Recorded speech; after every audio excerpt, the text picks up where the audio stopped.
লোকসভা নির্বাচনকে কেন্দ্র করে তৃণমূল কংগ্রেসের প্রার্থীরা বিভিন্ন লোকসভা কেন্দ্র থেকে তাদের প্রচার কিন্তু একের পর এক চালিয়ে যাচ্ছে। সেই মতন দমদম লোকসভা কেন্দ্রের সাংসদ প্রার্থী অধ্যাপক সৌগত রায় অর্থাৎ বর্ষিয়ান সাংসদ তিনিও কিন্তু নানান ব্যস্ততার মধ্যে দিয়ে তার প্রচার অভিযান কিন্তু চালিয়ে যাচ্ছেন। ঠিক কামারহাটির প্রচারের ছবিটা দেখাচ্ছে আপনাদের এবং জনসমুদ্র অর্থাৎ মানুষের উচ্ছ্বাস বুঝিয়ে দিচ্ছে আগামী লোকসভা নির্বাচনে কামারহাটি থেকে কতটা সমর্থন চাচ্ছে সৌগত রায়।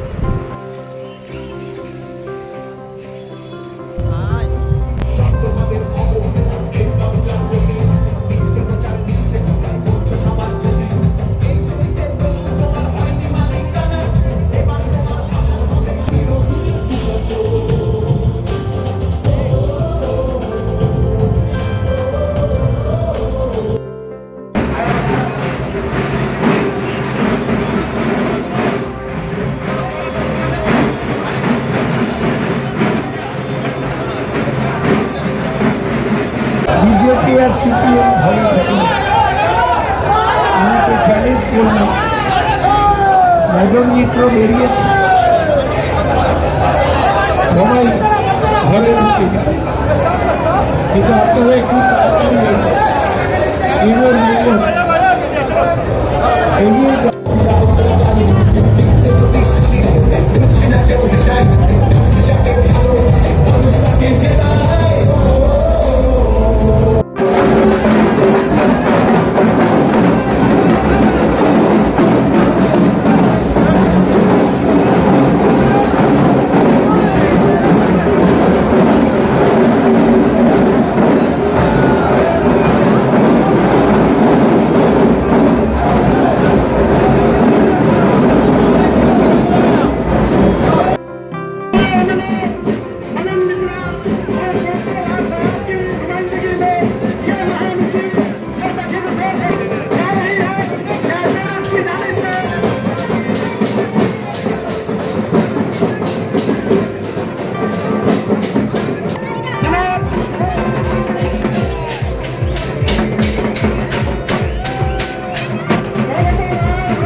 প্রত্যেক মানুষের জন্য একটাই কথা, প্রত্যেক মানুষ যেমন আনন্দে আছে সারা জীবন এরকম আনন্দে থাকার জন্য তৃণমূল কংগ্রেস জিন্দাবাদ, মমতা ব্যানার্জি জিন্দাবাদ, মদন মিত্র জিন্দাবাদ।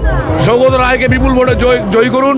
আর আপনাদের প্রত্যেকের পাশে দল আছে, আমাদের লিডাররা আছে, আমরা সাধারণ মানুষরা আছি। প্রত্যেক মানুষের সঙ্গে এইভাবেই ভোটারদেরকে কি বলবে? ভোটারদের বলবো যত শান্তিতে আছে কামারহাটি আছে, আপনারা যদি এইরকমভাবেই কামারহাটিকে দেখতে চান তাহলে আমাদের বিপুল ভোটে জয় করুন। তৃণমূল কংগ্রেস জিন্দাবাদ, মামাটি মানুষ জিন্দাবাদ, মদন মিত্র জিন্দাবাদ, মমতা ব্যানার্জি জিন্দাবাদ।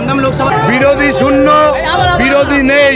আজকে জনসমুদ্র রাস্তায় নেমেছে, বিরোধী শূন্য। সমস্ত বিরোধীদের বলেছে যে তোমরা ভোটের আগে আমাদের ক্লিন চিট দিয়ে দিয়েছো যে আমরা জিতে গেছি, আর ভোটের অপেক্ষা নেই, আমরা জিতে গেছি।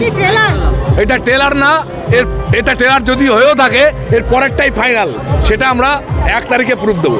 বার্তা হচ্ছে আজকের মিছিল প্রমাণ করবে যে দমদম লোকসভা কেন্দ্রের সাংসদ সৌগত রায় মদন মিত্রের নেতৃত্বে কামারহাটিতে বিপুল ভোটে জয়যুক্ত করবে, তার একটা পূর্বাভাস।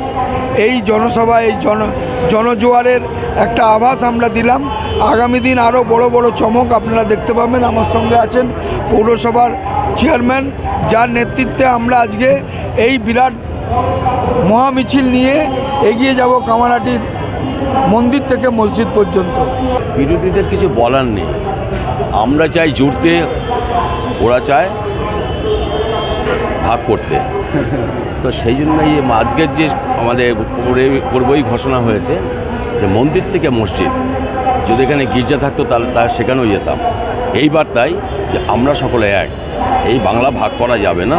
যারা করার চেষ্টা করছে তারা ভুল করছে, তারাই ভাগ হয়ে চলে যাবে।